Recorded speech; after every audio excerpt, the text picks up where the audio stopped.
Welcome to Telugu focus TV. నేను మీ శ్రీనివాస్ రెడ్డి. చంద్రబాబు నాయుడు గారికి జగన్మోహన్ రెడ్డి గారిని చూస్తే భయమేస్తుందట. అసలు ఎందుకు భయమేస్తుంది అనే విషయాన్ని కూడా ఈ వీడియోలో మనం తెలుసుకుందాం. అదే విషయాన్ని కూడా జగన్మోహన్ రెడ్డి గారు అయితే చెప్తున్నారు. అయితే మీరు కనుక చంద్రబాబు నాయుడు గారు లేదా జగన్మోహన్ రెడ్డి గారి అభిమానులైతే, అలాగే పవన్ కళ్యాణ్ గారి అభిమానులైనా కూడా వారికి సంబంధించి మంచి వీడియోలు మీ ముందుకు తీసుకొస్తుంది మా ఛానల్. కాబట్టి సబ్స్క్రైబ్ చేసుకొని పక్కనే ఉన్న బెల్ బటన్ ఒకటి మాత్రం మర్చిపోకండి. ఇక్కడ చంద్రబాబు నాయుడు గారు ఎందుకు జగన్మోహన్ రెడ్డి గారిని చూసి భయపడుతున్నారనే విషయాన్ని జగన్మోహన్ రెడ్డి గారు ఆయన వర్షంలో అయితే చెప్తున్నారు. అసలు ఏం చెప్తున్నారు, ఏంటనేది కూడా ఈ వీడియోలో మనం పూర్తిగా తెలుసుకుందాం. వైఎస్ఆర్‌సీపీ ఆధ్వర్యంలో ఢిల్లీలో చేయబోతున్నటువంటి ధర్నా పైన అంటే ఈ నెల మనకు 24వ తేదీన జగన్మోహన్ రెడ్డి కీలకమైనటువంటి ప్రకటన కూడా అంటే 24వ తేదీన ఆ రోజు కేవలం 50 రోజుల్లో ఈ ప్రభుత్వం అంటే కూటమి ప్రభుత్వం వైఫల్యం పొందిందనేసి, రాష్ట్రంలో శాంతి భద్రతలు పూర్తిగా క్షీణించాయనేసి కూడా ఈ అరాచకపు పాలన పట్ల వ్యతిరేకత మొదలైందని, అందుకే ప్రభుత్వం చేసే ప్రతి అడుగులోనూ కూడా భయం అనేది ప్రభుత్వానికి కనబడుతుందనేసి కూడా జగన్మోహన్ రెడ్డి గారు చెప్తున్నారు. అయితే అందుకనేసే ఇక్కడ బడ్జెట్ కూడా బడ్జెట్ భయం కూడా పట్టుకునిందంట. అంటే చంద్రబాబు నాయుడు గారి ప్రభుత్వం ఎంతగా భయపడుతుందంటే ఈ ఏడాదిలో 12 నెలల కాలానికి పూర్తి స్థాయి బడ్జెట్‌లో కూడా ప్రవేశపెట్టలేకపోతుంది. దీంతో దేశంలోనే తొలిసారిగా ఒక్క రాష్ట్రం ఒకే ఏడాదిలో 7 నెలల ఓట్ ఆన్ అకౌంట్ మీద కూడా నడుస్తుంది అంటే ఆ ప్రభుత్వం ఎంత భయపడుతుందో అనే విషయం కూడా మనం అర్థం చేసుకోవచ్చు అనేసి కూడా జగన్మోహన్ రెడ్డి గారు చెప్తున్నారు. ఎందుకంటే ఎన్నికలకు ముందు ప్రజలకు మోసం చేస్తూ, మభ్యపెడుతూ ఇచ్చినటువంటి హామీలు అమలు చేయలేనటువంటి పరిస్థితిలో కూటమి ప్రభుత్వం కనిపిస్తుంది అనేసి కూడా జగన్మోహన్ రెడ్డి గారు చెప్తున్నారు. అయితే అమలు చేస్తున్నారా లేదా అనేది కూడా ప్రజలు ఎవరైతే ఉన్నారో ఆంధ్రప్రదేశ్‌లో ఉన్నటువంటి ప్రజలు వాళ్ళకు తెలుసు. అసలు వాళ్ళు ఇచ్చినటువంటి హామీలు నెరవేరుస్తారా లేదా అనేది కూడా ఇక్కడ ఎవరైతే లబ్ధిదారులు ఉంటారో, హామీలు ఎవరు దానికి ఎలిజిబుల్ అయ్యి ఉంటారో వారికి సంబంధించి వాళ్ళకి కొంత స్పష్టత అయితే వస్తుంది. సరే, దానికి సంబంధించి ప్రజలకు తెలుసు.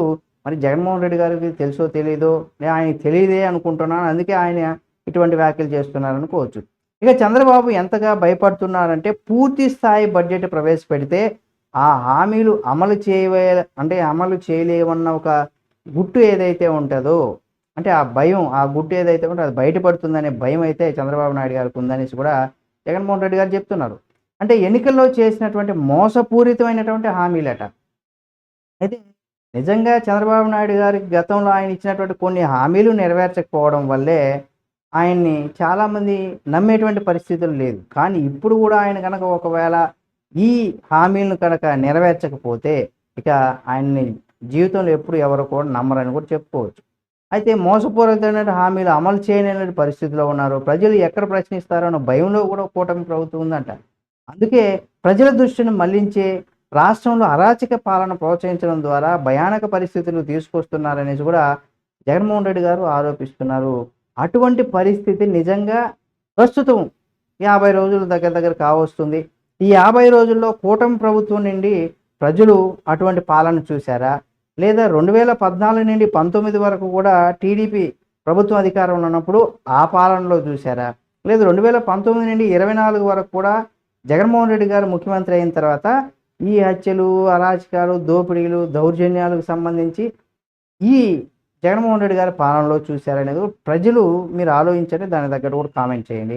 ఇక హత్యలు, దాడులు, దౌర్జన్యాలు, ఆస్తుల విధ్వంసం వీటన్నిటి ద్వారా కూడా ఎవరు ప్రశ్నిస్తారు? సాహసం చేయకూడదనే పరిస్థితులు కూడా సృష్టించడానికి చేస్తున్నారు ఇవన్నీ కూడా అని చెప్పేసి జగన్మోహన్ రెడ్డి విమర్శిస్తున్నారు.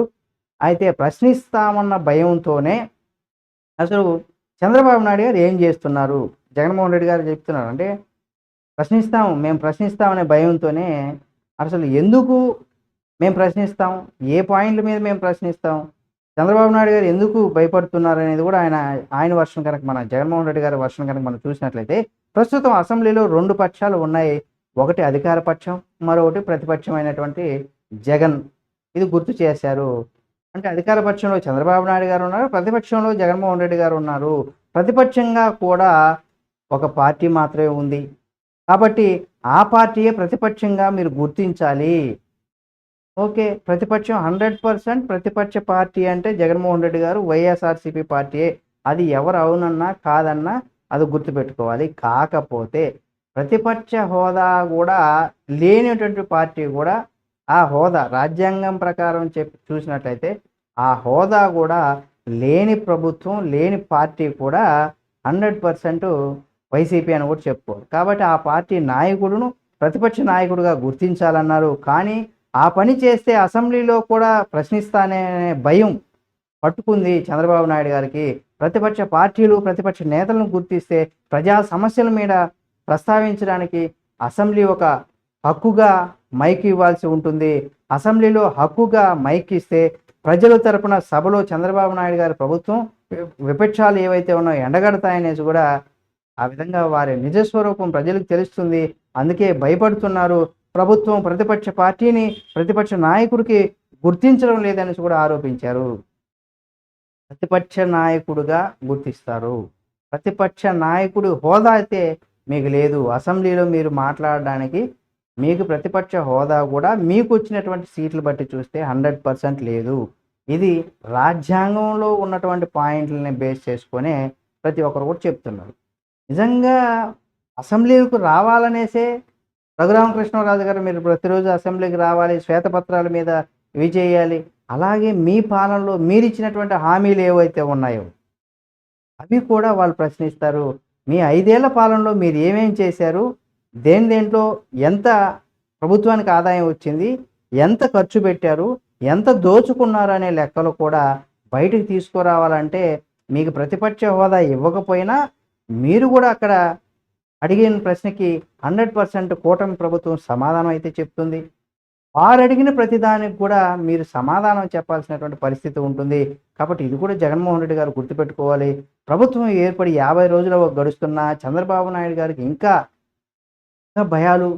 భయంతోనే పరిపాలన చేస్తున్నారు. అచ్చం శిశుపాలుడికి శిశుపాలుడి పాపాల మాదిరిగానే చంద్రబాబు నాయుడు గారి పాపాలు కూడా పండే రోజు వేగంగా దగ్గరే ఉందంటూ కూడా హెచ్చరించారు జగన్మోహన్ రెడ్డి గారు.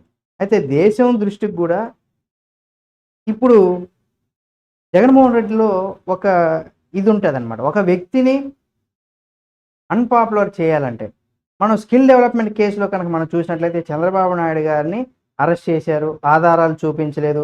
సరే ఏది ఏమైనా రాజ్యాంగం అంటే చట్టం ఇవన్నీ చూసుకుంటే ఆయన అయితే 53 రోజుల దాకా జైల్లో ఉన్న విషయం మనందరికీ తెలిసిందే. అయితే ఆయనకి ఆధారాలు లేకుండా అరెస్ట్ చేసిన అనేకమైనటువంటి విమర్శలు. అయితే ఈ స్కిల్ డెవలప్మెంట్ ఇది జరిగింది, అది జరిగింది, రకరకాల పేర్లు వినిపించినా కానీ ఆ పేర్ల దగ్గరికి వెళ్ళినప్పుడు అక్కడ ఎవరు ఉండరు. వాళ్ళెవరు అటువంటి కామెంట్స్ చేయడం కానీ అటువంటివి చెప్పడం కానీ లేదు. ఇవన్నీ కూడా చూసాం. అయితే ఆయన అరెస్ట్ చేసిన తర్వాత ఈయనలో ఎన్ని వేల కోట్లు ఈ ప్రాజెక్టులో 3,000 కోట్ల స్కామ్ జరిగిందన్నారు. మళ్ళీ 500 అన్నారు, 371 అన్నారు, చివరికి 21 కోట్లు అన్నారు. 21 కోట్లు కూడా పార్టీ ఫండ్కు వెళ్ళింది అనేసి కూడా చెప్పుకొచ్చారు. అంటే ప్రతి పార్టీకి ఫండ్ వస్తుంది. అంటే పార్టీకి ఫండ్గా ఇచ్చేస్తే ఆయన సొంతంగా ఏం కాదు కదా.